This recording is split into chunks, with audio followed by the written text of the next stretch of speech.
Olá, bem-vindos a mais um Segunda Chamada aqui no My News, o programa que toda segunda-feira debate os acontecimentos mais marcantes da semana. E senhoras e senhores, que semana foi essa, hein? Hoje eu, Antônio Tabet, estou acompanhado da jornalista Cristina Serra com todos os bastidores da política no país. Ao lado dela, Cora Ronay, a maior geek com muito orgulho e muito amor da internet raiz. Marilis Pereira Jorge, referência de 10 entre 10 pessoas com bom senso por aí. Gabriel Azevedo, que semana passada pediu para vir com a camisa do Galo aqui no programa e teve os planos frustrados. É verdade. Pois é, e no programa de hoje, Lula preso amanhã virou Lula preso antes de ontem. O PT vai sobreviver ou vai dar PT de vez? Até quando teremos Lula lá na prisão? O fim de semana também foi marcado pelo bonde do troca-troca. Calma. Não estou falando desses bailes funks com apelo sexual, mas sim a farra das legendas partidárias. Se bem que vamos falar da mulher laranja. Você sabe quem é essa figura? E por falar em figura, o que leva meninos, meninas, homens, mulheres a gastar algumas centenas, às vezes milhares de reais para colar figurinhas no álbum da Copa. Aliás, eu trouxe repetidas aqui, quem quiser.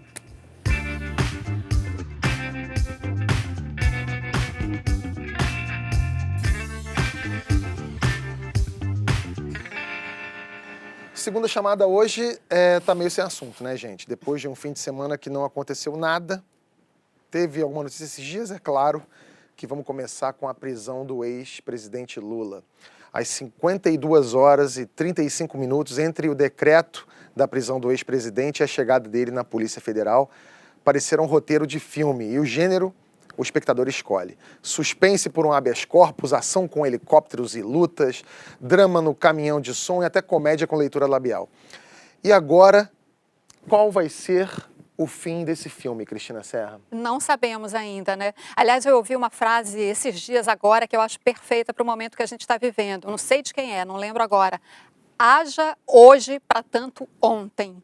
Porque aconteceu tanta coisa nesses últimos dias, eu acho que a gente pode delimitar a partir do tweet do comandante do Exército, da votação no Supremo, a prisão do Paulo Preto, considerado operador do PSDB, que passou no meio de tanta coisa, ficou quase que, né, passou quase ali, ninguém falou sobre isso, né, ali Cris? no noticiário, e depois a ordem de prisão do Lula pelo Sérgio Moro, e aquelas 48 horas de vai ter prisão, não vai ter prisão, vai se entregar, não vai se entregar, enfim, com toda a carga de dramaticidade de um momento desse, culminando finalmente com a prisão do presidente Lula. O que vai acontecer? Eu acho que está tudo em aberto ainda, porque sim, teve um outro fato importante que também passou meio misturado aí nesse noticiário, que é a filiação do ex-presidente do STF, Joaquim Barbosa, ao PSB. Não significa que ele vai ser candidato, mas enfim, ele deu o primeiro passo. E aliás, o post dele no Facebook, ele deixou uma certa ambiguidade no ar, se ele iria ou não se filiar, mas naquela altura já estava decidida a filiação dele, e de fato, logo em seguida, a direção do PSB confirmou. Então, isso é um elemento novo e poderoso nesse cenário pré-eleitoral, que a gente não sabe exatamente ainda que desdobramentos vai ter a filiação do Joaquim Barbosa. Com relação ao PT, pelo que a gente viu ali no palanque do Lula, em São Bernardo, ele não deixou claro se vai ter um herdeiro, se vai ter um sucessor, né? Ao que tudo indica, eu interpreto que ele ainda vai querer ser o candidato e que o PT vai esticar a corda e vai levar isso para frente ainda por algum tempo.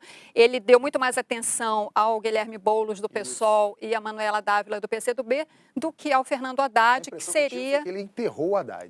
Foi assim, uma coisa assim, meio pro forma ali, a referência ao Haddad. Então, assim, eu acho que também o palanque, aquele caminhão de som, ele é muito mais eloquente pelas ausências naquele palanque do que pelas presenças. Você não viu ali, por exemplo, o Jacques Wagner, portanto, fora do jogo. Você não viu setores importantes do PT, como o PT gaúcho, Tarso Genro, Olívio Dutra, que são petistas, mas que fazem críticas internas ao PT, mas que, num momento como aquele, era de se supor que estivessem ali ao lado do Lula para dar um suporte, uma solidariedade. Você não viu, por exemplo, ninguém do PDT. O Ciro estava nos Estados Unidos. Estava, mas o presidente do PDT, que todo mundo conhece, Carlos Lupe, que disse para todo o Brasil que amava a Dilma Rousseff quando era ministro, lembra? Quando teve aquela crise que ele acabou saindo do governo, não estava lá. Então, você tem setores importantes, digamos assim, do chamado campo progressista ali da política brasileira, que não estavam naquele momento ao lado do Lula, que é uma referência desse campo. Então, eu acho que as ausências expressaram muito mais até do que as presenças naquele palanque. E, enfim, está em aberto o que o PT vai fazer. Talvez ele perca aí um pouco o timing, se ele quiser realmente ainda ser um ator relevante, e nessa campanha, seria de se esperar que ele indicasse a estratégia. E a indicação que ele faz é de que ele continua sendo o candidato, mas ele é um candidato é um pré-candidato preso. Pois é, na semana passada a gente fez um bolão aqui sobre a votação do STF e você e o Gabriel mataram. Acertamos, né, Gabriel? Acertaram. Parabéns para nós. Eu achei que ele ia postergar, a Marilise e a Mara falaram que ele ia conseguir o habeas corpus. Conseguiu o habeas corpus. O Lula permanece preso um bom tempo para vocês dois? Estou perguntando para vocês dois porque vocês acertaram o bolão. Permanece preso aí um bom tempo ou na quarta-feira já, quando vai rolar esse pedido do Partido Ecológico Nacional para o Marco Aurélio, para ver, para rever essa coisa da prisão na segunda instância? Vocês acham que o Lula tem a chance de sair daqui a pouco? Eu preciso analisar essa situação em 4 pontos aqui. Sou advogado, meu pai me ensinou a limpar o processo da espuma. São 4 coisas fundamentais nesse final de semana, Kibe. O primeiro tem a ver com coerência, o segundo com segunda instância, o terceiro com o futuro do PT e o quarto com o futuro das eleições como um todo, para eu lhe responder. O primeiro tem a ver com coerência, porque na semana passada todos nós aqui condenamos os excessos feitos com o PT. Tiro em caravana, ovos no ex-presidente Lula, isso é condenável porque é violência. E o que a gente viu nessa sexta-feira? Eu, pelo menos, vi a casa da presidente do STF emporcalhada em Belo Horizonte por franjas do PT. Eu vi inúmeros jornalistas, no dia do jornalista, sendo agredidos nessa dentro do situação Sindicato dos Metalúrgicos. Perfeitamente, e não dava para dizer que não é o PT. Eu vi estradas sendo bloqueadas, eu vi uma série de violências no discurso contra as instituições e eu vi sedes do Poder Judiciário sendo achincalhadas em todo o Brasil por conta dessa situação. Falta coerência ao PT na hora que ele cobra que a política não seja violenta no Brasil. Isso não custaria. Segundo lugar, tem a ver com a sua pergunta, a questão da segunda instância. A gente viu no STF, e eu palpitei que seríamos 5-6, né, contra o habeas corpus, justamente pela posição da ministra Rosa Weber. Nós temos hoje no Supremo Tribunal Federal 2 ADCs que podem sim mudar o entendimento sobre prisão em segunda instância. Em primeiro lugar, vale dizer que o Brasil é uma federação. Isso quer dizer que as unidades federativas têm autonomia. Ou seja, esgotado o recurso no Tribunal de Justiça dos Estados, já deveria ter um ponto final no processo. É assim qualquer federação no mundo. O Brasil é uma jabuticaba. E é por isso que o Supremo Tribunal Federal entendeu que é assim. O que está hoje em vigência aqui é esse entendimento, que depois da segunda instância pode ser preso. Agora, esse tema vai ser pautado de novo no STF. Podem mudar? Podem mudar. E se isso mudar, o presidente Lula pode ser solto, sim. A defesa terá todo a critério para fazer isso. Só que, com esse circo que foi armado no sindicato, o juiz Sérgio Moro já tem outras questões e outros elementos para conceder um mandado de prisão preventivo, mostrando, afinal de contas, essa pessoa solta é um problema em relação aos outros julgamentos. Agora, esse questionamento do Partido Ecológico Nacional pode beneficiar outros presos em segunda instância também, O que né? o Marco Aurélio vai fazer agora? Explica isso para quem está assistindo a gente e não tem ideia dos trâmites. Vamos falar juridiqueza aqui, não. É. Gente, pensa no seguinte, somos aqui 5, né, ministros? A gente tomou uma decisão, ela está tomada, ela está publicada. Aí vem uma pessoa e fala assim, não gostei. Vamos de novo? Não tem isso. O Supremo Tribunal Federal é a mais alta corte do país. Eduardo Cunha fazia isso, Pelo né? amor de Deus, isso é medida protelatória. Congresso. Em primeiro lugar, vale dizer, quando alguém ingressa com mandado de segurança, com habeas corpus, o próprio ministro já pode negar ou dar. É uma decisão monocrática de um ministro só. Ele pode levar isso para o colegiado. Quando ele leva isso para o colegiado e definiu, acabou. Não tem nenhuma novidade. Tem um detalhe ali, né? Eu quero ver o que os ministros vão fazer em relação a isso. Como o Supremo hoje é um ator político, você vê, o Marco Aurélio quer levar, Mas a Carmen Lúcia, a presidente, já pautou 2 habeas corpus na frente da ADC. Claro. Então, aliás, agora, a gente já viu ao longo aí da história recente do Supremo, sempre tem ali 2 ministros que, de uma forma ou de outra, representam 2 polos internos. E, nesse momento, um desses polos é o Marco Aurélio, o outro é a Carmen Lúcia, que tem agido estrategicamente, politicamente. E eu diria que, na votação do habeas corpus, muito mais importante do que a votação, do que o voto da Rosa Weber, quem decidiu a parada ali foi a Carmen Lúcia, ao pautar o habeas corpus e não as ADCs. E aí eu complemento, desculpa para completar, que o seguinte, isso tudo tem 2 efeitos. O PT está estilhaçado. Essa é a grande verdade, porque o Lula está preso, vai haver uma briga interna enorme, a presidente do partido está longe de ser uma conciliadora, diz que vai transferir a sede para Curitiba do partido, ela é advogada, então vai ficar visitando o Lula. A gente conhece que tipo de organização tem um comandante dando ordem da cadeia, né? Não é partido político. Então isso, para mim, vai prejudicar muito o PT e a esquerda como um todo, que precisaria estar unida para chegar no segundo turno e pode não chegar dessa forma. Em relação às eleições, balançou tudo, porque com Joaquim Barbosa e a esquerda estilhaçada, tem possibilidade de surpresa. Eu assistindo o discurso do Lula, eu tive a impressão, é bem pessoal isso, que as ideias, como diria o Cazuza, as ideias não correspondiam aos fatos. Assim, ele falando, eu vou lá, vou me apresentar lá, vou para debaixo da barba dele, lá vou ficar mais forte. Mas isso não corresponde à reação que a gente vê dele mesmo, né? O advogado dele falando que ele está indignado de estar lá, que ele que está puto dentro das calças. Cora, você viu isso também nos reflexos nas redes sociais? Como é que você viu todo esse teatro, esse discurso quase getulista do Lula ali e os reflexos dele até para a militância e para quem odeia o Lula e sempre quis ver ele preso? Olha, eu achei um espetáculo fenomenal. Naquele momento, por exemplo, em que o Lula estava preso ali dentro, porque ele estava preso no sindicato pela própria militância. Ele não conseguia sair. Você via a Gleisi querendo discutir com as pessoas. Quer dizer, ela não estava querendo discutir, ela estava dizendo, olha, o Lula decidiu se entregar, então, por favor, abram um caminho, mas as pessoas... Teve uma tentativa dele sair, ele acabou voltando, né? As pessoas estavam achando que aquilo estava sendo posto em votação, né? O Lula vai se entregar, o Lula não vai se entregar, como é que é isso? 50 votos para o Lula se entregar. Não era isso, era uma decisão pessoal. Aquilo me passou uma sensação de surrealismo que, olha, vi raras vezes na minha vida. Mas acho que o Lula foi muito habilidoso, de um modo geral, porque ele conseguiu se transformar na grande personagem do fim de semana. Ele conseguiu... O que você pode fazer? Você tem uma ordem de prisão, você tem que ir preso. Você pode ir quieto, você ainda pode dizer que não passarão na porta, né? Fizeram vários petistas. Mas eu acho que ele conseguiu fazer, pelo menos, as fotos para o futuro que ele quer dizer que é aquele Lula cercado de pessoas, o Lula nos braços do povo. Eu acho que ele conseguiu, de qualquer maneira, se ele pegou esse limão, digamos, ele não fez uma limonada, talvez, ou fez uma limonada com adoçante, mas ele conseguiu transformar o limão em algo mais do que um limão. A prisão do Lula mexe bastante, claro, com o cenário da corrida presidencial. Olha só até onde a nossa Mara Luque foi para apurar essa informação para a gente. Oi, Tabet, sentindo minha falta? Hoje não vai dar para estar aí. Eu tô aqui em Nova York porque final de semana que passou eu estava em Boston, em Harvard, cobrindo a Brasil Conference. E sabe o que eu trouxe para você? Olha aí, um trechinho da entrevista com o pré-candidato Ciro Gomes. Você pode ser um candidato do PT se inviabilizar da coluna do... Não acho provável. Não acho provável. Por quê?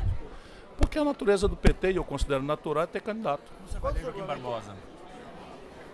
Olha, quando a gente começa a ver juiz dando entrevista demais, se exibindo demais, a gente já sabe que o que ele quer é entrar para a política. Isto é uma impertinência, mas seja bem-vindo. E a chance da gente ver o Ciro Paz e Amor nessas eleições para tentar... Olha, eu sou da paz e do amor. Agora, eu sou muito indignado. Eu posso, claramente, eu posso e vou fazê-lo, procurar escolher palavras. O meu jeito de falar é muito normal na minha comunidade. E o Brasil do Sudeste, do Sul, tem outro olhar, outro tipo de linguagem, e eu tenho que ter humildade de entender isso. mas ninguém vai me ver fazendo marketagem, nem dourando a pílula de um país que está assaltado. O Brasil é um país que precisa ser passado a limpo, ter que ser desratizado, e eu vou lutar por isso. Marilis, você acha que o Ciro pode virar o Cirão da massa do PT? E o PT, e mais. Cirinho, Paz e Amor. E o PT tá com essa bola toda, tá com essa massa toda? Olha, eu acho o seguinte, a gente vem ouvindo, não foi esse ano já, nos últimos anos, quando o PT se viu envolvido nessa lama toda de corrupção, muitas ameaças de que o povo iria para a rua, que ia haver uma grande revolta popular, principalmente se o Lula fosse preso. Quem acompanhou o que aconteceu na quinta, sexta e sábado, só olhando o que acontecia ali em volta do Sindicato dos Metalúrgicos, pode ter tido essa sensação que, de fato, ele estava sendo carregado e acolhido pelo povo. Mas, gente, não aconteceu nada no país. A Paulista não foi tomada por pessoas, a Cinelândia, no Rio de Janeiro, também não foi invadida por pessoas protestando, pedindo a liberdade do ex-presidente. Então, assim, eu acho que talvez o próprio Lula esteja mal informado por conta das pessoas que o cercam, da comoção que a prisão dele causou. A sensação que eu tenho é que ele não tem noção, na verdade, de que o país continua funcionando, as pessoas, sim, ficaram muito ligadas na televisão, nas redes sociais, acompanhando tudo o que estava acontecendo, mas essa comoção popular, essa tomada das ruas que o PT vinha prometendo, não aconteceu. Só teve um ponto positivo do PT na sexta-feira, na minha opinião. Foi a transferência do domicílio de Dilma para Belo Horizonte, para ser candidata a senadora por Minas Gerais, ajudando o governador Fernando Pimentel. Ou seja, na minha visão, o PT vai colocar todas as suas fichas em Minas Gerais para tentar manter aquele circo. E também acho que, se o Lula for muito habilidoso, vai fazer como Getúlio Vargas em 45, para ajudar a eleger um candidato só. Naquela época era o Dutra. O Getúlio estava isolado lá em São Borja, mas mesmo isolado ele mandou a mensagem: nosso candidato é esse. Se a esquerda se unir num candidato, acho que ela vai para o segundo turno. Pois é, mas aí são dois fatores de imponderabilidade. Um, a união da esquerda. Difícil. E o segundo, se o Lula tem ainda esse poder de transferência de votos, né? Como se viu nas duas subestimo eleições. nunca. Cara, se há um político inteligente nesse país, assim como Getúlio, Exatamente. é Luiz Inácio Lula da Silva. Ele é inteligente, algum poder ele tem. O PT tem ainda importância no cenário político, tem a maior bancada no Congresso, enfim, ainda tem. É claro que ele tem ainda um campo grande de atuação, mas não basta o Lula só indicar. Tem que ter um candidato viável. Claro. Quem é esse candidato viável dentro do PT? Eu concordo com a Cris nesse aspecto, achar. Porque das pessoas que eu conheço alinhadas com a esquerda, com o Lula inelegível, eu vejo muita gente falando que vai votar no Boulos, no Ciro, na Manuela. Eu queria falar exatamente disso. Em política não há vácuo. Então, o Lula está preso. Se o PT, não se sabe até quando, mas enfim, no momento, essa é a situação real e concreta. Se você não indica um outro candidato, outros candidatos, outras forças políticas vão ocupar esse espaço.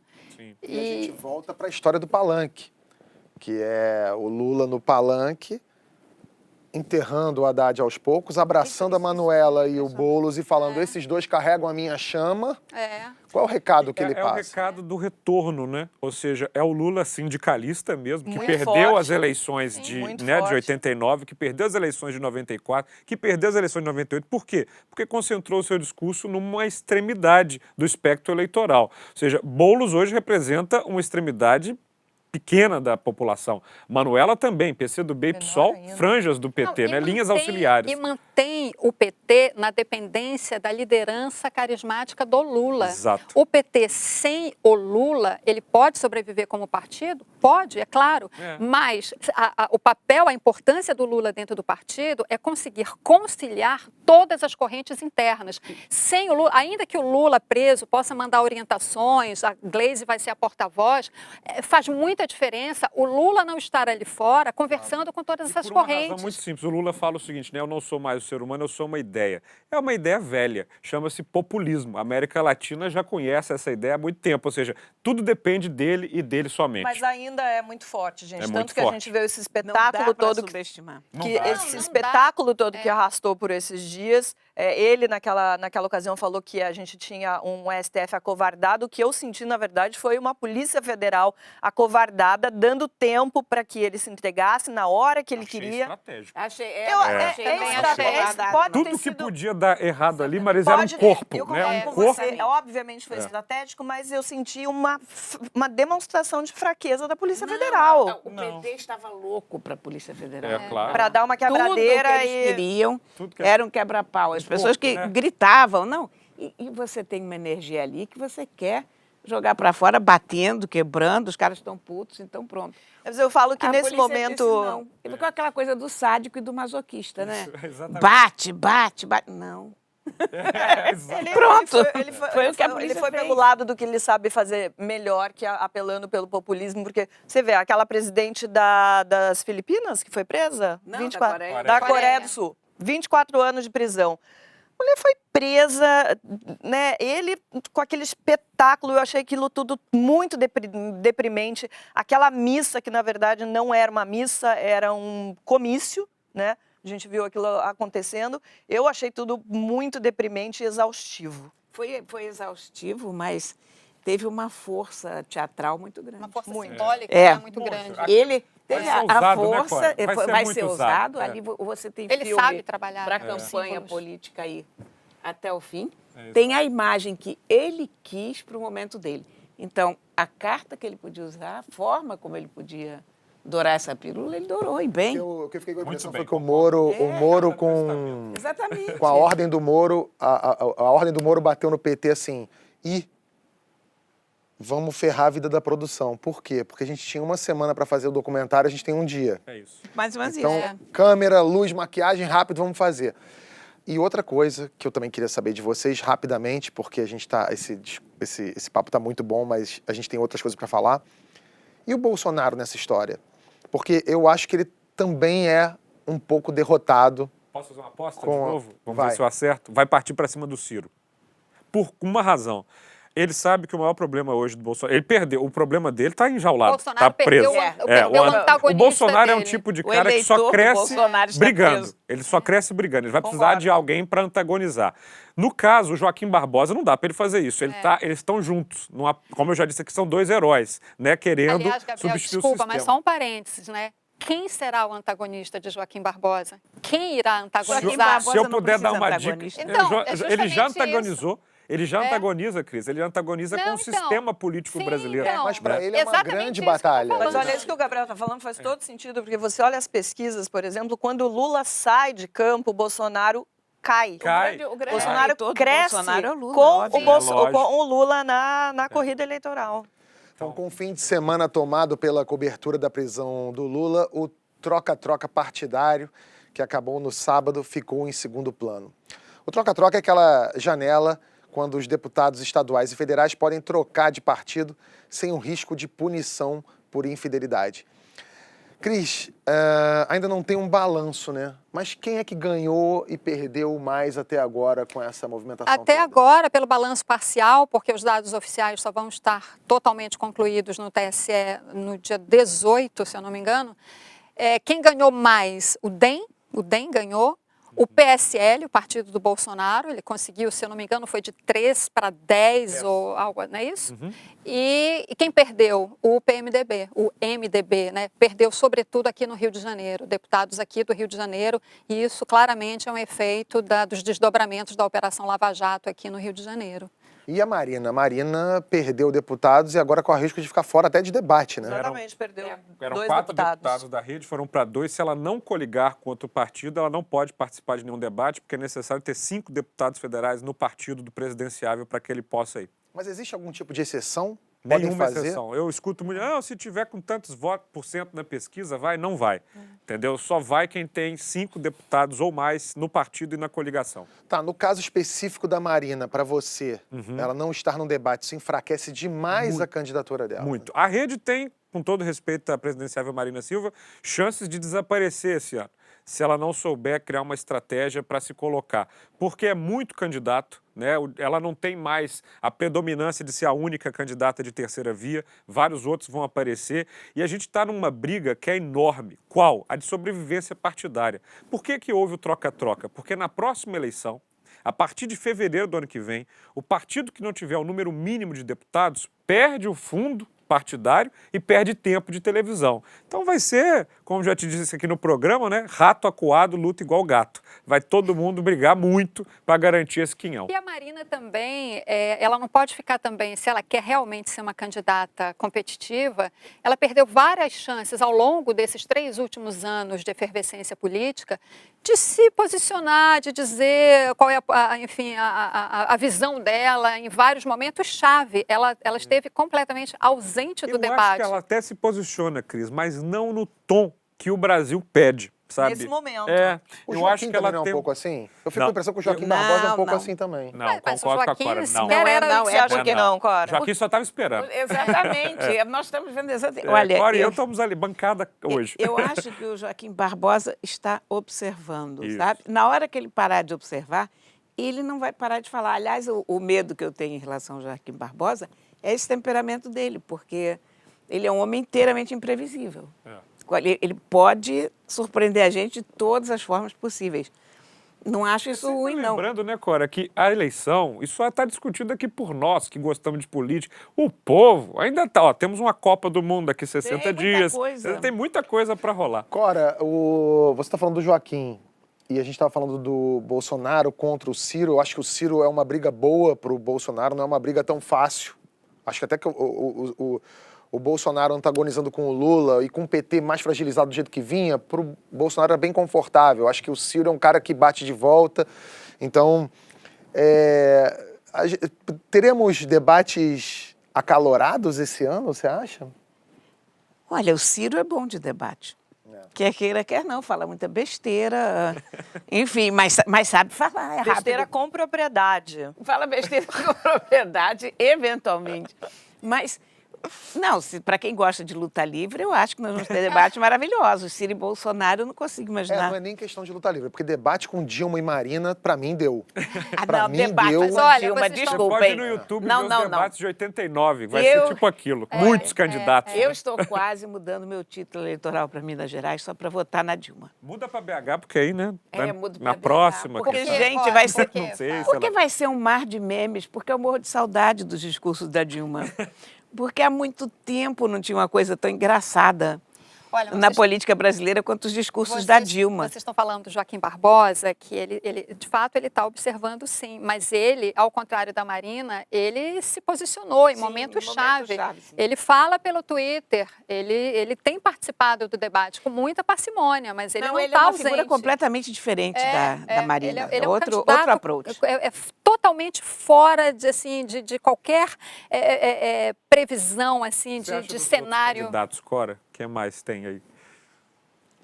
Eu acho que os outros não têm tanta cor, tanta visibilidade, né? Eu acho que nesse momento a gente está basicamente nesse pequeno grupo. Quer dizer, tem mais o quê? Eu vi uma lista, seriam uns 12, né? Uma coisa Não, já 20. tem, já passamos de 20. Olha, Porque você tem que aqueles loucura, não- pequenininhos, aquele Emael que sempre participa, Levi Fidelix, seja eu qual acho. for a eleição, ele está lá. Eu acho que quem ganha Tem o Alckmin, e quem né? perde... Tem o Alckmin, nem lembramos. Não ganha e não perde. Que, aliás, Olha, ficou ferrado gente, agora. como isso é emblemático, né? É. Quer dizer, nós estamos aqui Calma, a gente discutindo... vai falar dele ainda hoje. Sim, meu bem, mas repara como isso é emblemático. É, Que a gente está totalmente. aqui lembrando, e passou todo mundo pela minha cabeça. Falamos até de Emael, Passou e não falamos Emael, do passou, Alckmin. Mas, gente, só uma passou o coisa. Amoedo Vocês do- percebem como, mesmo num momento tão importante como agora, Dilma foi uma figura absolutamente secundária, mesmo soltando uma nota, já se referindo ao Lula como um preso político, né, falando do golpe. Essas coisas a gente acaba lendo porque a gente se interessa pela notícia, mas é o tipo de coisa que não repercute. As pessoas não se interessam mais pelo que essa ex-presidente, né, que saiu há tão pouco tempo, fala. Ela virou uma pessoa... Por isso eu tenho dúvida se ela consegue se... Ela vai ser ótima. Eu acho, se ela eu consegue acho, se reeleger. eu gente. acho que ela tem grandes ela chances se em Minas elege. Gerais por uma coisa, né? Se fosse eu marqueteiro dela, tá aí consultoria gratuita. Minas contra o golpe. né? Pronto, aí você tem 2 vagas para senador esse ano, uma concentra na esquerda. pessoas elegem Né, não? qualquer coisa. E outra, lá em Minas, né, você tem os 2 presidenciáveis de 2014, Dilma e Aécio. Genial, né? E veja, espero eu que meu estado, né, e que o povo do meu estado tenha a sapiência de aposentar ambos. Seria um favor ao Brasil. Mas eu acho que Dilma tem grandes chances de ser eleita. Agora, eu concordo com você. As pessoas elegem qualquer coisa, mas eu acho que a Dilma chegou num patamar que ela não desperta nem grandes amores e nem grandes ódios. Eu acho que ela está virando uma figura que vai desaparecer mas ela na nossa corresponde história. à narrativa. É. Aí é que Minas, tá. Minas elege Ela- qualquer coisa mesmo, ela a é gente a vê aqui. Aqui, ó. O Brasil, Marília. falando em mulheres Obrigado. na política, Maltrata. falando em mulheres na política, o Brasil já emplacou a mulher melancia, a mulher melão, a mulher maçã. A gente já teve até a mulher jaca, vocês devem se lembrar disso. Pois bem, nessa época do ano, o fenômeno da Feira Livre da Política é a mulher laranja, fruto da lei que diz que é preciso ter pelo menos 30% das vagas em partidos ou coligações para as mulheres. Mas, na hora de distribuir a grana do fundo partidário, os donos dos partidos simplesmente esquecem das mulheres. Elas estão lá só para cumprir cota e não recebem a mesma quantia que os homens para fazer campanha. Alguém aqui sabe como ficou o Partido da Mulher Brasileira? Ainda tem mulher no Partido da Mulher Brasileira? Nunca teve. Tem alguma... Nunca teve. Nunca teve. Mas agora, será que tem com esse troca-troca, com mulheres laranja? Como é que tá a cota Pelo deles? que eu vi, tá em 0 lá. Não atingiram nenhum. Porque, infelizmente, essa é a regra do jogo, né? Para cada mulher candidata, 2 candidatos podem sê-lo. E aí os partidos buscam essas mulheres para preencher a cota, oferecem algumas coisas como uma ajuda de santinho, né, Cora, para a campanha, uma promessa de cargo se perder depois da eleição e às vezes até algum tostão do fundo partidário. Mas, em geral, as mulheres, lamentavelmente, porque a regra, o intuito da regra era aumentar a participação da mulher na política, o que é fundamental, mas isso é usado de outra maneira. Elas são usadas, e aí por isso você fala mulher laranja, para facilitar a eleição de homens, o que é muito lamentável. Deixa eu perguntar uma coisa para vocês. Por que vocês acham que as mulheres se interessam tão pouco, não por política, porque né, a gente conhece muita gente que se interessa por política, mas para se candidatar a um cargo? Cris, o que você acha? Olha, eu acho assim, essa discussão sobre a participação de mulher na política, não adianta ter mulher para dizer que tem mulher na política. A gente tem, o que eu acho mais característico da participação da mulher na política brasileira hoje é que grande parte das mulheres que têm até uma posição de destaque na política, ou foram governadoras, ou são, ou prefeitas, ou mesmo parlamentares, entraram na política porque são filhas de um político, vide Rosiana Sarney, mulher de um político, lembro da Rita Camata, que era ou é esposa do Gerson Camata. Enfim, a governadora de Roraima é esposa de um ex-governador. Rosinha Garotinho. A Rosinha Clarissa Garotinho. A Clarissa Garotinho. Então você tem esses clãs na política Suplicy, e as mulheres do Suplicy clã também. participam, mas por causa do chefe do clã. Então você tem, por exemplo, o que adianta você tem Rosiana Sarney, primeira mulher governadora, vai ser candidata agora, quer ser governadora novamente no Maranhão e o opositor dela é o atual governador Flávio Dino, do PCdoB. Outro dia eu vi uma cena da campanha no Maranhão em que a Rosiana, ironizando o Flávio Dino, diz assim, eu não tenho medo de cara feia e de bucho grande. Então, porque, saiu uma foto do Flávio Dino na praia e tal. Nossa, foi isso mesmo? Esse é o nível do debate político? Então, esse é o fosse o nível contrário. do debate. É. É uma Isso é a mesma candidata coisa. mulher. Então, assim, esse tipo de participação da mulher na política não faz a menor diferença. A esposa lá do governador de Roraima, ela só entrou por quê? Porque ele ia ser o candidato, mas aí estava respondendo na justiça e tal, bota a mulher para ser governadora, acabou sendo eleita. Um caso clássico desses foi a mulher laranja Wesley Roriz. Esse é o Inesquecível. Substituiu o marido ficha suja e concorreu ao governo do estado. Tem uma participação dela num debate que é uma pérola. Clássico dos clássicos. Eu quero defender toda aquela corrupção. Tudo que for de corrupção, eu não vou aceitar. Como o senhor vai resolver o problema da falta de emprego no Distrito Federal? Desculpa, é só se o tema é a gestão pública, eu vou falar sobre outro. A senhora quer detalhar mais a sua pergunta? Sim, Porque emprego está relacionado, emprego público está relacionado ao tema gestão pública. Isso é a falta de Sem prática. problema, claro. Qual foi? Gestão pública. Gestão pública. Olha, eu acredito que gestão pública está aqui, tá? Pois não. Cristina Serra, você Não. mediou, você estava lá vendo a história. Sim, sim. Como é que foi isso? Cara, Conta pra gente. esse foi um dos momentos mais surrealistas que eu vivi na minha vida profissional. Absolutamente surreal, porque foi muito em cima da eleição que o Roriz saiu e indicou a dona Wesley, a esposa dele, para concorrer. E na hora do debate, a minha preocupação, vendo como ela estava nervosa e despreparada, a minha preocupação ali era só uma, fazer com que ela sobrevivesse àquele debate da forma, não, é sério, da forma menos ridícula possível. Porque eu olhava para aquela senhora, que podia ser minha mãe, e eu, sabe, o que passava pela minha cabeça Começa a sentir pena, né? o que passava pela minha cabeça gente, não teve um filho para dizer para esse pai, não faça isso com a mamãe, não a exponha dessa forma. Então, toda a minha preocupação foi essa. Dos outros candidatos também, eles pouparam ela bastante. Se fosse um outro candidato, o ping-pong ali, o tiroteio teria sido muito mais forte. Mas houve essa preocupação de poupá-la. E eu tentei, nesse momento especificamente, eu tentei poupá-la, porque, enfim, o tema era gestão pública, ela quis falar de emprego, aí eu falei assim, mas emprego no setor público, para dar uma... Enfim, para evitar constrangimentos maiores, porque a situação por si só era muito surreal. Durante o seu voto na decisão do habeas corpus do Lula, a ministra do STF, Rosa Weber, foi interrompida 3 vezes pelos colegas Marco Aurélio Mello e Ricardo Lewandowski. Os dois chegaram a tentar explicar à ministra como fazer o trabalho dela. Foi um exemplo bem didático de 2 termos relativamente novos no nosso vocabulário. Maninterrupting, que é o costume masculino de interromper quando uma mulher fala, e o mansplaining, que é a explicação dada a uma mulher de uma forma condescendente por esse homem. Condescendente, meninas, se vocês que não sabem, é uma... brincadeira. Como vocês enxergam isso? Porque tá vindo à tona e é aquela verdade inconveniente que muitas vezes as pessoas não percebiam justamente por ser cultural, tá lá. Dos dois lados. Os termos mesmo são muito novos. Aí um deles tem mais ou menos 10 anos, o outro menos ainda, porque é exatamente o que você falou, Kim, é cultural. Às vezes as mulheres não percebem que estão sendo interrompidas ou que estão tomando uma aula sobre um assunto que elas dominam, né? E a gente tem uns dados interessantes exatamente relacionados à Suprema Corte, mas não no Brasil, nos Estados Unidos. Uma universidade americana, a Northwestern, fez um acompanhamento durante 15 anos. Eles fizeram um levantamento desses debates que aconteciam na Suprema Corte. E para você ter uma ideia, são 15 anos aí de transcrições.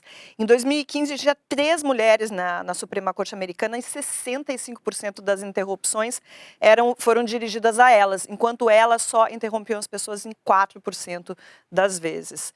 A ministra Carmen Lúcia chegou a interromper uma das sessões para falar sobre a questão da falta de representatividade, desse problema de gênero que acontece na corte aqui no Brasil, e ela conversou sobre isso com a ministra Sônia Maria Sotomayor, que é da Suprema Corte Americana, e a ministra americana perguntou como é que acontecia aqui no Brasil. E a Carmen Lúcia falou o seguinte: lá em geral, eu e a ministra Rosa, eles não nos deixam falar, então nós não somos interrompidas. Mas olha, sinceramente, eu acho assim, eu me lembro dessa cena. O Marco Aurélio pediu licença, a Rosa Weber falou, claro, ministro, com todo gosto.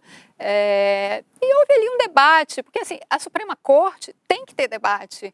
Tem, mas o não. plenário, não, eu só terminar. O plenário é justamente para isso, porque assim, é uma coisa muito chata, aquela coisa do ministro levar e ficar lendo o voto. Porque se todo mundo vai ali para o plenário, que teoricamente é para discutir, e já leva o seu voto pronto, qual é o sentido de ter o plenário? Enfim. Não, mas agora... aí não é esse problema. Ali ele interrompeu para realmente... Não, claro, mas o que eu quero dizer... Foi mudar o voto foi dela. uma espécie de Não, veja lá, sim, porque foi o momento sim. em que ele entendeu o que estava acontecendo. Sim, é lógico, Aliás, sem ele e todos dúvida. nós, porque até aquele momento Ninguém, na verdade. Não, sem dúvida. Até porque, como eu acabei de falar, o Marco Aurélio é um ator político, embora a oponente dele ali, neste momento, seja a Carmen Lúcia, pelo poder que ela tem de pautar o debate no Supremo. Mas eu não vi como uma... Eu acho assim, eu cobri Supremo por anos e anos e anos, e especialmente o Mensalão, que era uma ação penal sendo discutida em plenário o tempo todo, não é como a Lava Jato, que ocasionalmente vai uma questão penal para o plenário. Então, foram debates muito acalorados. Eles se interrompem entre eles também, entre homens, não é? Mas eu fiquei muito não é indignada. só Mas eu acho que nesse interrupção. caso específico, acho sabe o que eu ali- percebi? Eu vi as reações nas redes sociais, os homens ficaram indignados e mesmo sem saber que existem termos para definir o que são essas situações, eles falaram, eles estão querendo ensinar ela a fazer o trabalho Sim, dela, mas eles ali- estão interrompendo porque eles não concordam com o voto que ela vai dar. Então, assim, foi uma Mas reação... justamente por isso, por ter sido uma interrupção política, se fosse um homem ali também e a decisão estivesse pendente pelo voto daquele ministro homem, eles também, eu acredito que eles também teriam interrompido, porque era a última chance de tentar alguma influência. Olha eles só, achavam eu que a acho- Rosa desculpa podia interromper balançar. vocês, mas é que a Bia está querendo que eu exerça o menstructing aqui, porque ela quer que eu... Cora, ela quer saber de você, o que te incomodou mais nessa cena? Você estava falando e você... O que me incomodou muito nessa cena foi que até aquele momento ninguém estava entendendo nada. E posso te garantir, porque eu sou uma pessoa alfabetizada, eu estava prestando a máxima atenção, eu estava prestando tanta atenção que eu fiquei com dor de cabeça. E até aquele momento você não tinha ideia para que lado ia aquele voto. Ela ia e voltava, né, Ela Clara? ia e voltava. Toda a explicação que ela deu, você pode finalizar com voto para um lado ou para o outro, tanto faz, e não vai fazer diferença nenhuma para o que ela falou antes. E aí entra esse cara intempestivamente num determinado momento em que a gente realmente notou que, tá bem, esse voto ela vai votar contra. Então ele entrou naquilo, não foi no sentido de vamos discutir essa peculiaridade. Não, ele entrou no sentido de dizer você não vai Eu votar acho que assim. você se enganou, Não, queridinha, tipo não, isso. Exatamente, Sim, mas foi o que eu tô dizendo é porque foi fica isso. parecendo que ele interrompeu bruscamente, e não é. Ele pede licença, ela dá licença, ela ainda fala, com muito gosto. Porque eles se tratam de excelências, né? Então, excelência tem Mas, pitadas Cris, de as psicopatia. interrupções, e mesmo tal. no nosso dia a dia, elas podem acontecer de uma forma muito educada, mas É. elas Não, acontecem. gente, eu não estou dizendo Fiquei que não irritadíssima houve uma agora. interrupção. Houve. Mas o meu ponto entendi. eles teriam interrompido se fosse um homem também, um Mas eles ministro não homem. interromperam nenhum dos ministros que tinham Mas votado porque contra. ela era o único voto que Ela estava em era a questão ali. indecisão. Ela era o mesmo voto assim. de Minerva. É só o voto dela que podia mudar. Para não parecer que eu estou interrompendo Não, ninguém o aqui. último- Gabriel, já vou te passar a palavra, Pronto, com muito tá vendo? gosto, como Muito disse a boa. ministra Rosa Weber. Estou aqui na minha.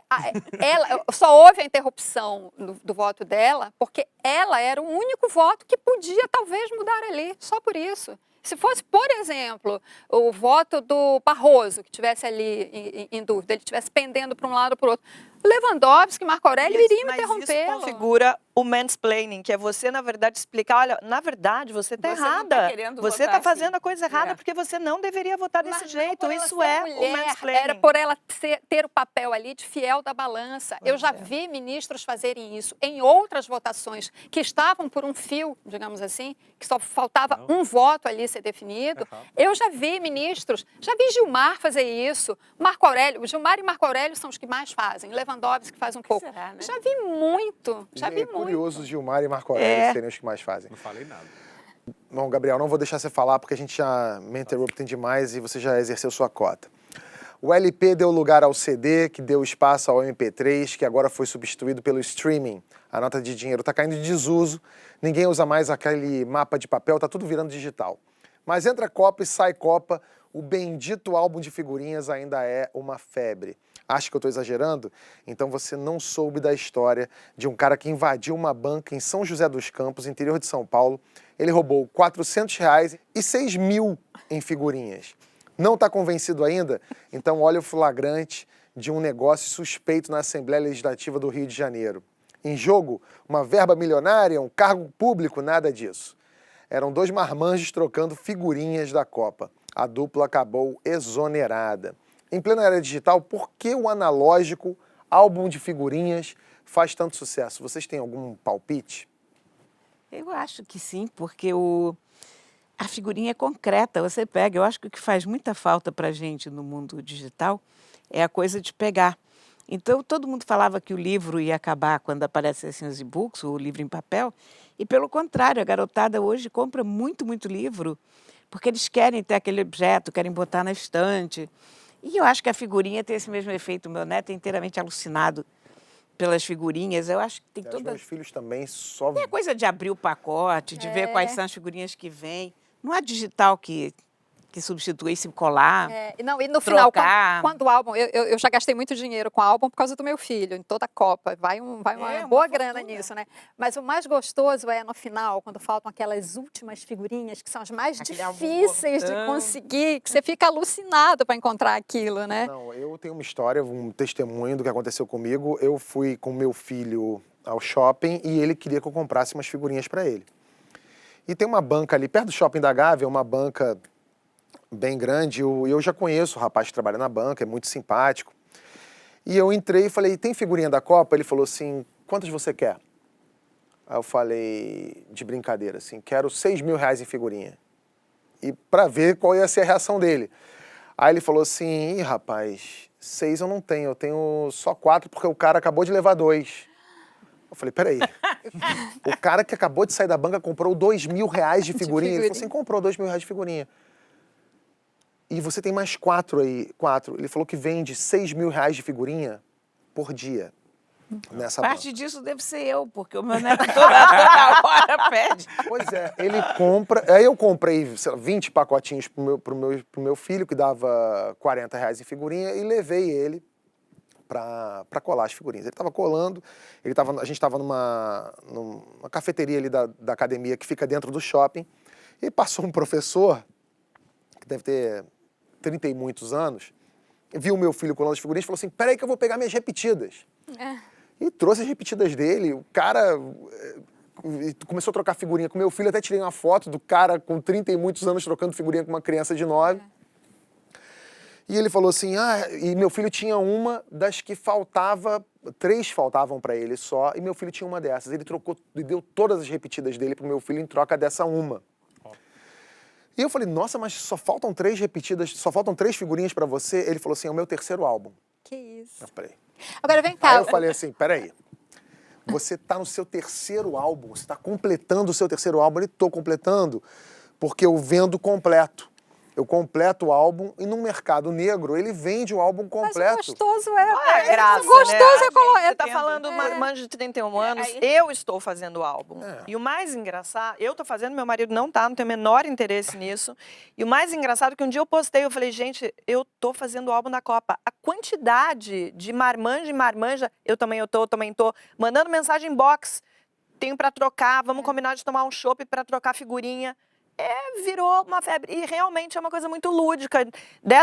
Desse momento que a gente vive no celular, né, não larga no celular, é o momento que você larga o celular ali e fica se distraindo, abrindo os pacotinhos, Tem chamando aquelas as figurinhas. brilhantes. Eu acho a melhor coisa é você abrir o pacote surpresa. e ver qual a que figurinha tem. que vem. Né? Não, Agora, você não as está figurinhas fazendo. brilhantes são- Você Não, não. é divertido, Eu conheço é muitos divertido. pais e filhos que o filho faz, o pai faz eu, também. na verdade, faço, entre aspas, através do meu filho. Eu não tenho o menor interesse no álbum de figurinha, mas assim, como ele faz, eu, por exemplo, sei de 2 figurinhas específicas que estão faltando para ele. Então, se der mole por aí, eu vou... E, inclusive, nesse assunto do cara da academia, ele me falou que uma outra banca, também da Gávea, tem um dono da banca, que ele, dono da banca, abre por dia 500 pacotinhos, ele, e cataloga as figurinhas num fichário, e ele vende a figurinha avulsa. Então, e tem uma tabela. Nossa. A figurinha comum avulsa é 75 centavos,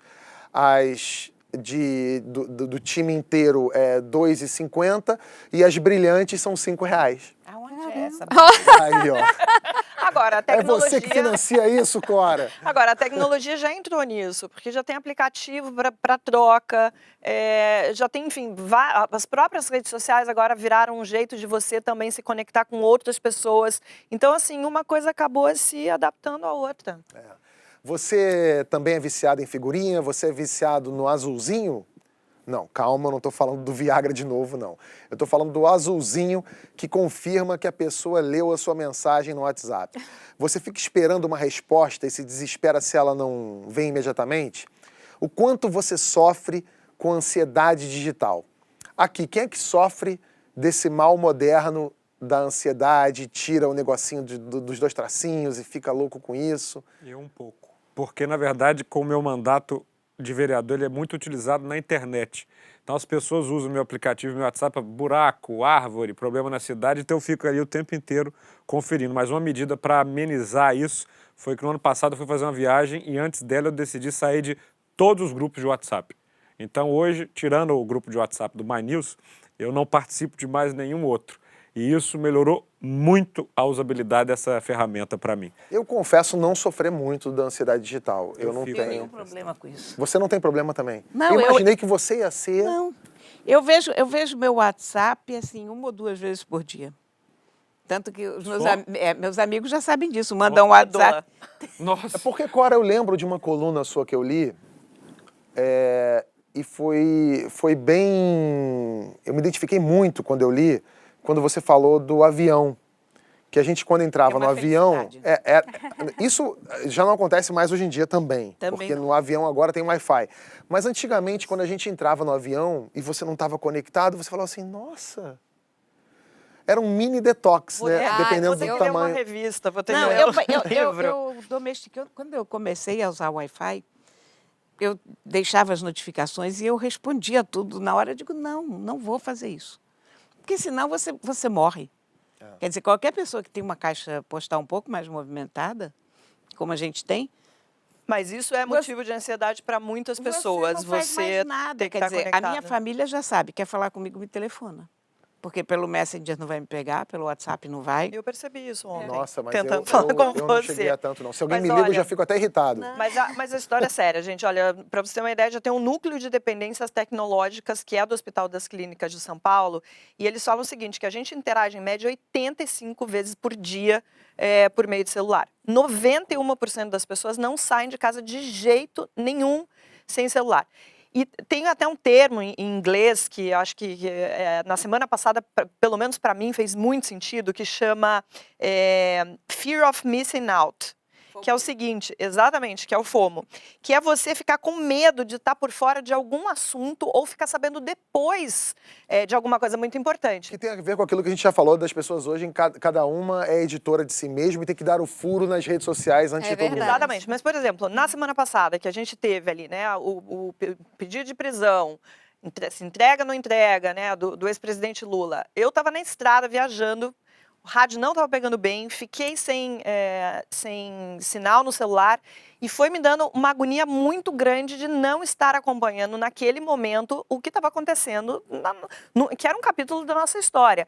Mas as pessoas, às vezes, têm essa... No dia a dia eu não tenho tanto isso, não tenho problema de ficar sabendo depois de alguma coisa que já aconteceu. Mas tem muita gente que já desenvolveu um transtorno de ficar ligado o tempo todo nas redes sociais para não perder nada do que está acontecendo naquele momento. Tem estudo que fala até que o celular virado na mesa, mesmo de cabeça para baixo, também já causa uma distração na pessoa que está ali perto. Porque você não vê, mas você ouve aquela vibraçãozinha que faz. Você imagina o que não está vendo. Claro. Nas reuniões do Porta dos Fundos, a gente começou a fazer isso agora. A gente entra, tem uma caixa, todo mundo coloca o celular dentro da caixa, fecha, porque não estava dando. Então, a presença do celular ali mesmo virado, já tem um nome até para isso, que chama desvio atencional. O celular está virado ou está modo avião, ou mesmo está no silencioso, mas ele está ali. nosso cérebro não consegue desligar. Você fica o tempo todo pensando, será que eu perdi uma ligação importante? Será que chegou um e-mail que eu estava esperando exatamente agora? Então, os especialistas fizeram um teste com 2 grupos de pessoas. Eles tinham que fazer uma tarefa ali que precisava de atenção. Um dos grupos deixou o celular do lado de fora e o outro ficou com o celular só virado. Esse grupo com o celular virado teve um desempenho muito pior. Por conta disso, a pessoa não consegue desligar.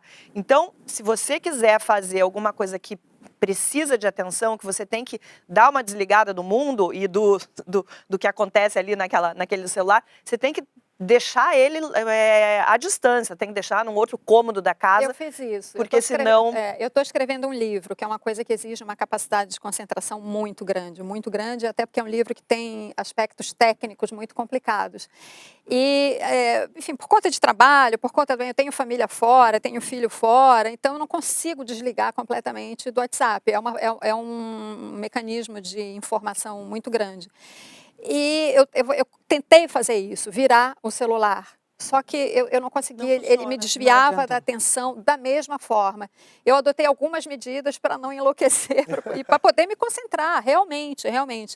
Primeiro, eu tirei todas as redes sociais, exceto o WhatsApp, eu tirei todas as redes sociais do celular. Então, por exemplo, para entrar no Facebook, eu tenho que ir no Facebook no computador.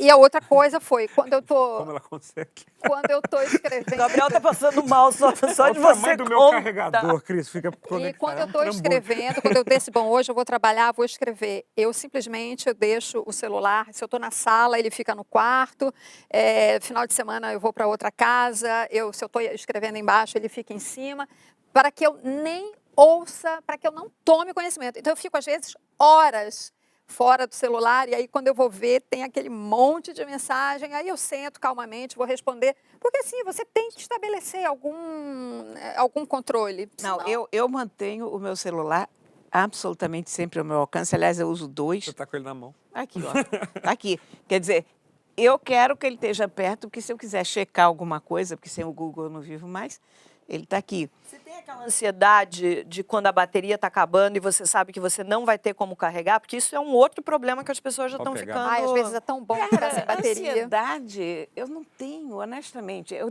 tenho uma certa angústia da notícia, isso sim. Eu tenho todas as notificações que eu mantenho são da BBC, são do Globo, Folha, não sei o que, fica tudo aqui. Então, aconteceu alguma coisa, eu quero saber o que está acontecendo. Agora...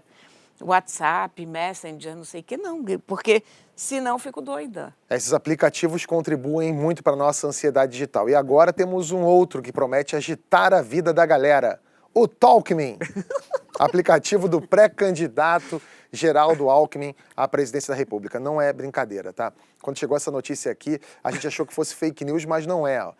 Tá aí o propósito do aplicativo, o próprio Alckmin tweetou isso aí, que é o aplicativo dele, né, de interação com o seu eleitorado. Quem aqui já baixou o Talkmin? Gabriel, você baixou o Talkmin? Eu baixei, porque eu sempre digo para os candidatos... sério? Sim, para ver como é ruim. Porque eu sempre digo para os candidatos que não faz muito sentido ter um aplicativo em campanha, né? Porque...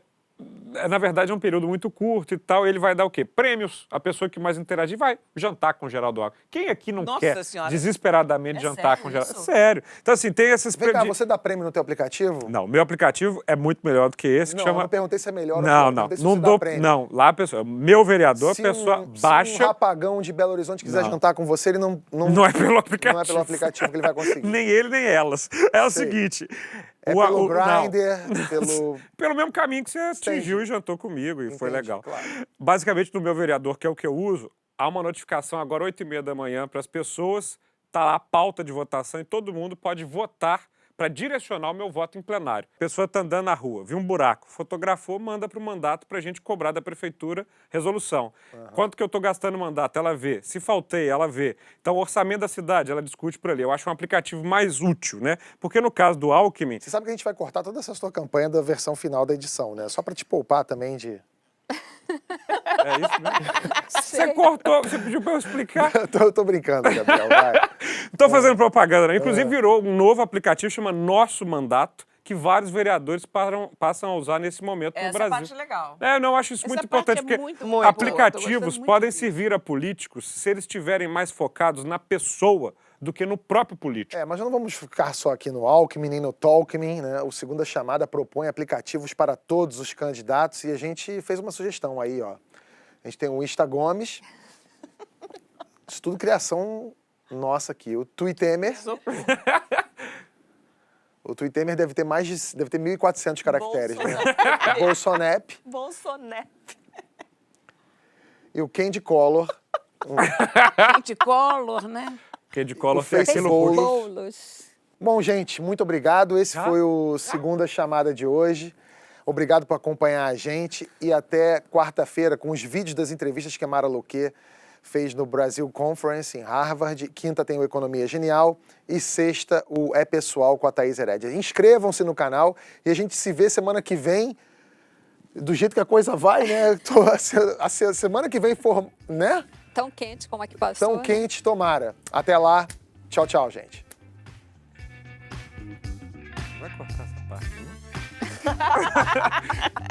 Que absurdo. Saudades da Gente, Mara. tem que- Se a Mara tivesse aqui, A ela ia Bia me tá tão- defender. Deixar essa parte porque é muito interessante. Viu? A Cora tá me defendendo. Mas tô mesmo. Mas é que a gente já fala, é que você não viu todas as edições do programa. Todo programa ele arruma um merchandisingzinho dele. Mas esse Olha, é fala da porta em interessantíssimo. todos os programas.